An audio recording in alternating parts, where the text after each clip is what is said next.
गरीब साध साध सब नेक हैं, आप अपनी ठोरे। जो सतलोक ले जाएंगे वो साधु कोई और।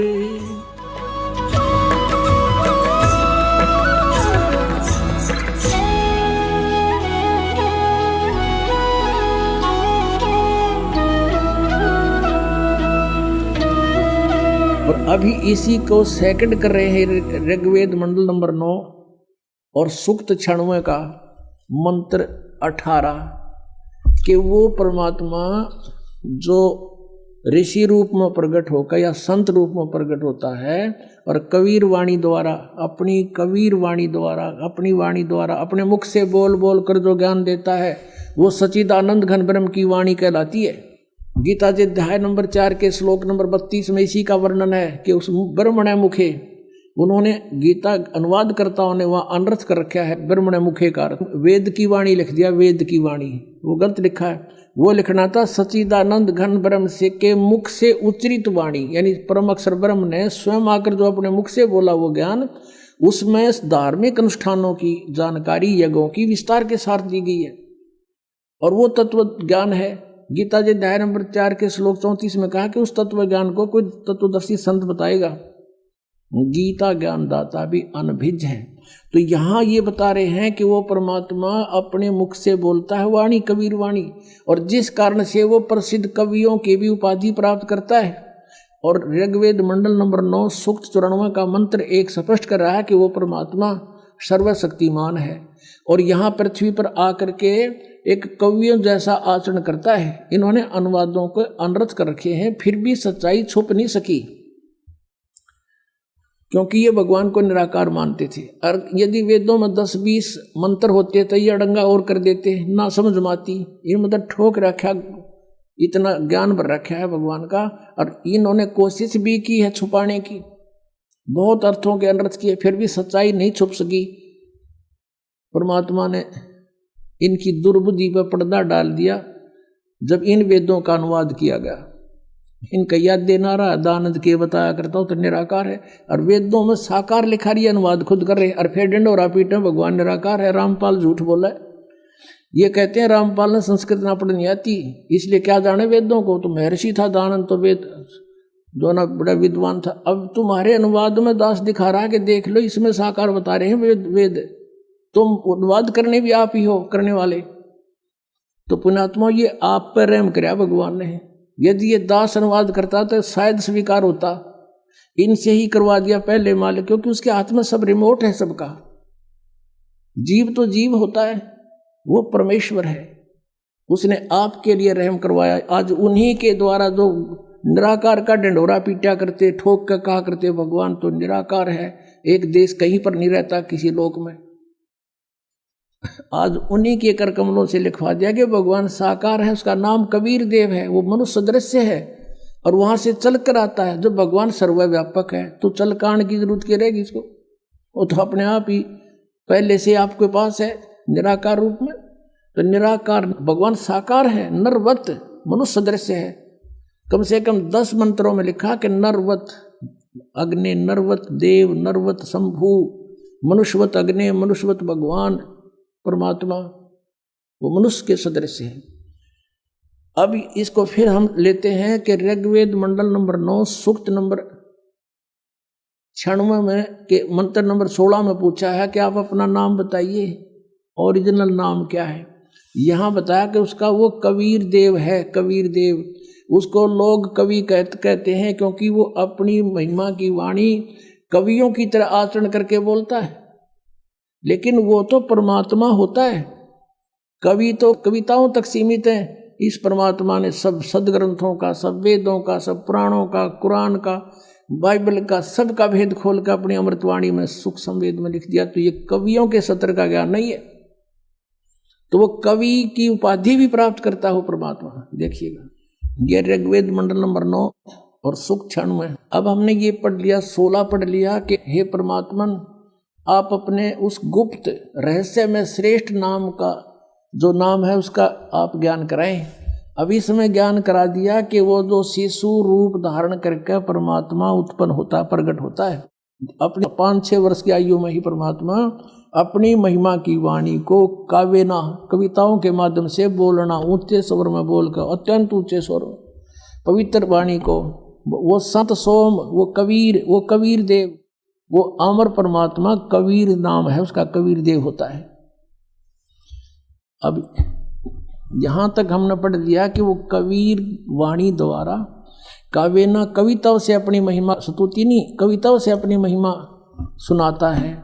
वो संत, वो कबीर देव, वो अमर सोम माने अमर परमात्मा, वह परमात्मा कबीर होता, कबीर जो संत या ऋषि रूप में प्रकट होकर के उपदेष्टा बनता है, उपदेश देता है, ऊंचे स्वर में अपनी महिमा की वाणी ऊंचे स्वर में बुगरता हुआ बोलता है।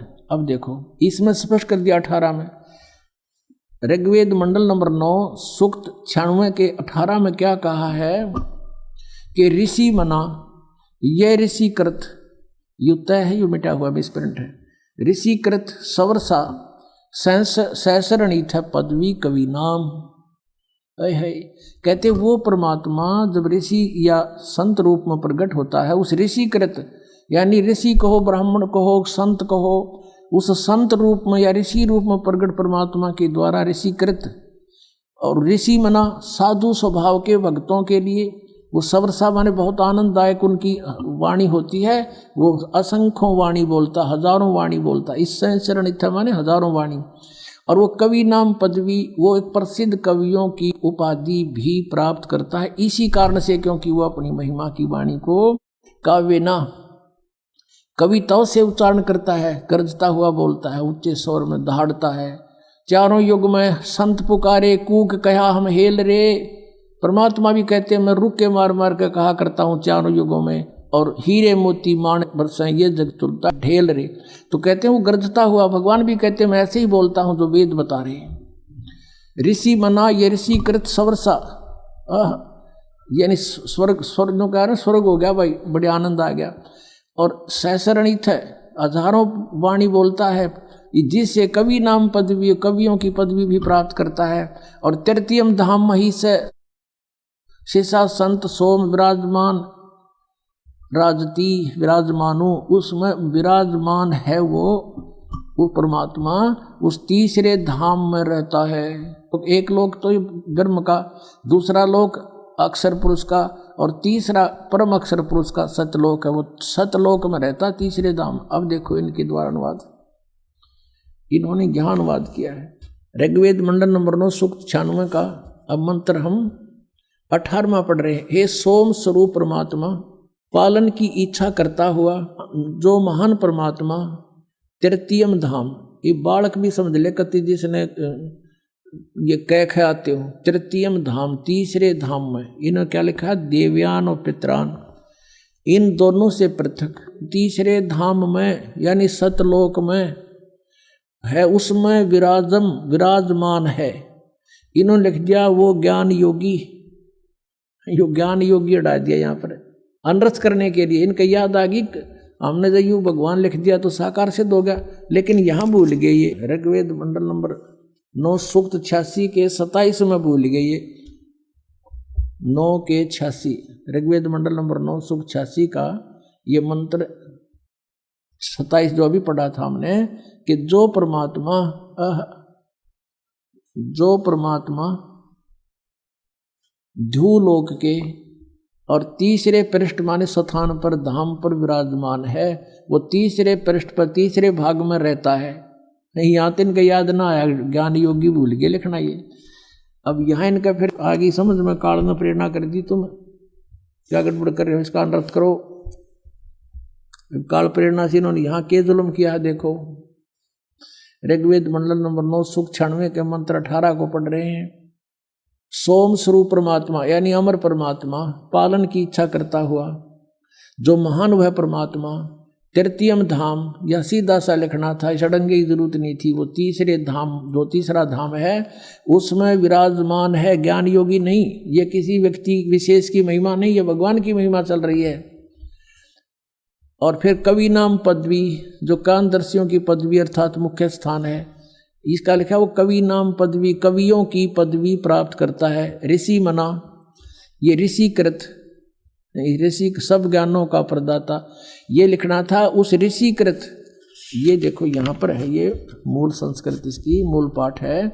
ऋषि मना ऋषिकृत, यु तय है, यहाँ पर कटा हुआ है, इन्होंने ठीक लिख दिया।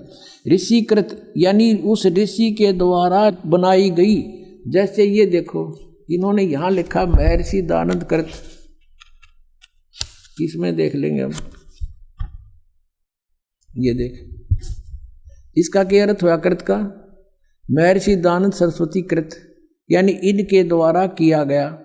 तो इसी तरह यहाँ हम देखेंगे ऋषि मना, ऋषि माने साधु संत स्वभाव के, मन उस जैसे मन वाले, यानी कबीर जी के जो अनुयायी होते हैं वो पुण्यात्मा बहुत नर्म आत्मा के होते हैं, सीधे साधे होते हैं, अच्छी आत्मा।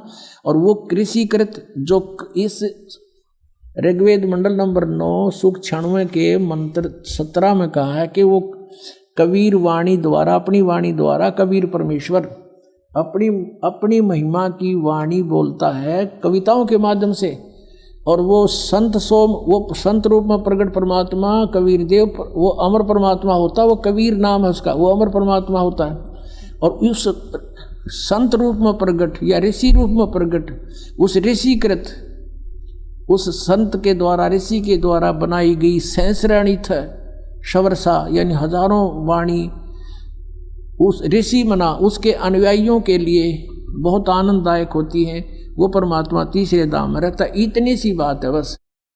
और वो उस जिस कारण से वो कवियों की पदवी प्राप्त करता है। इन्होंने ये अनुवाद किया 18वें श्लोक का। वो तीसरे, ये तो हमने पढ़ लिया, वो तीसरे धाम में विराजमान है, ज्ञान योगी नहीं है, वो विराजमान है, वो परमात्मा है। यहाँ देखो ऋषि मना, सर्व ज्ञान के साधन रूप मन वाला ऋषि मना, ऋषि जैसे स्वभाव वाले वह परमात्मा। ये सहस्रनीथ है, अनंत प्रकार के सत्वनीय है। सहस्रनीथ माने हजारों प्रकार की वाणी बोलता है वो परमात्मा। और स्वर्ष माने स्वर्ष यानी बहुत सुखदायी होती है उसके अनुयायियों के लिए, यानी उनको उनकी वाणी बहुत अच्छी लगती है। फिर 19 में क्या कहा है?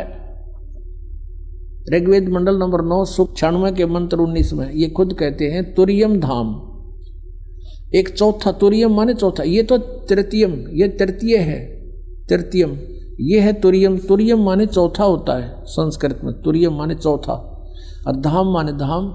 तो वो परमात्मा तुरियम धाम महिष विभक्ति, उसको वो स्वयं ही आकर बताता है चौथा धाम और है अकय लोक जिसको कहते हैं।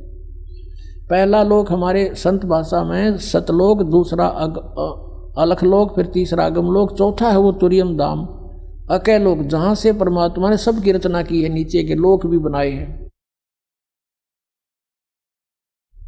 विभक्ति माने वर्णन करता है। इन्होंने लिखा तुरियम माने चौथा, धाम माने परम पद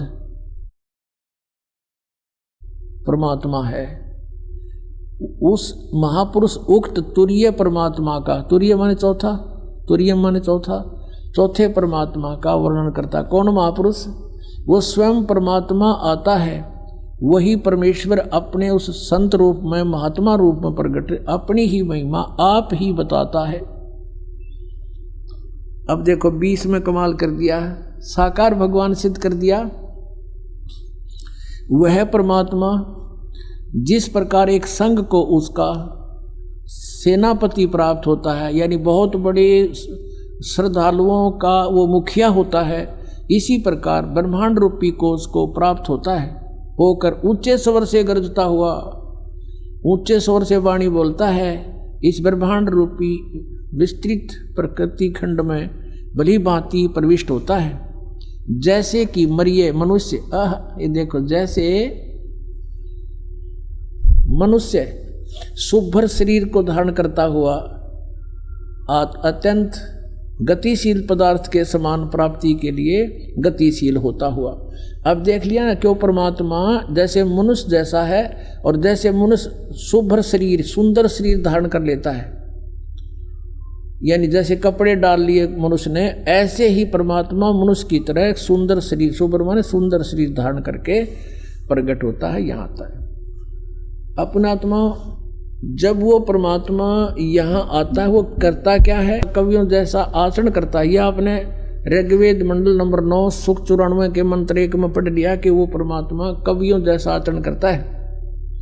लेकिन वो परमात्मा होता है तो वो कबीर इज गॉड है, वो कबीर परमात्मा है जिसने ये लीला की।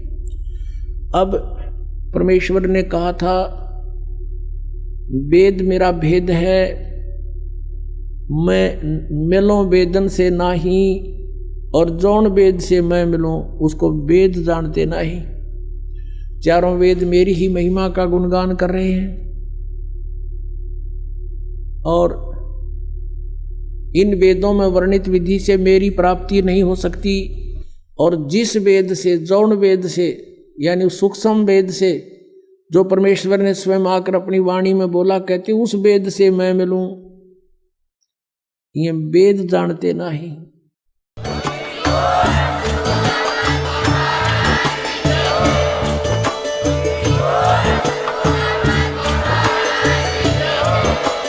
आप सुन रहे थे जगत गुरु तत्वदर्शी संत रामपाल जी महाराज जी के मंगल प्रवचन। अधिक जानकारी के लिए विजिट कीजिए हमारी वेबसाइट www.jagatgururampalji.org। संत रामपाल जी महाराज जी के शुभ आशीर्वाद से पूरे विश्व भर में 500 से भी ज्यादा नाम दीक्षा केंद्र हैं, जिन पर संत रामपाल जी महाराज जी द्वारा ऑनलाइन निशुल्क नाम दीक्षा दी जा रही है। अपने नजदीकी नाम दीक्षा केंद्र का पता करने के लिए संपर्क करें 8222880541।